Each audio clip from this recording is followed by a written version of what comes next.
अस्सलाम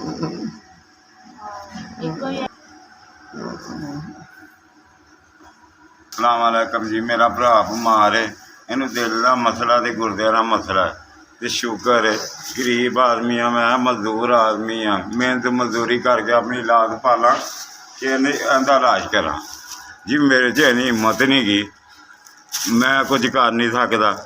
मैं अपने बाल पाना कि इनू रोजाना हस्पताल मेरे बाल भुखे रह जाते हैं, फिर भी मैं टाइम घर कराए दा जनाब। माड़ा जी हाँ, अपने बच्चों ने पता नहीं किमें मैं पेट पालना पाया वा। 9,000 रुपया सानू किराया आ जाता महीने का। बिल बत्ती का बिल लै, पानी का बिल लै तो आ जाता वे। साढ़े च इन्नी गुंजाइश नहीं गी, माड़े जी हाँ। पता नहीं अपने जिंदगी किमें बसर करने पे ते घर बमारी साढ़े पै गई है। साढ़े हत्थ दुआ करांगे, साड़ी मदद करना तो साढ़े ते रहम करो।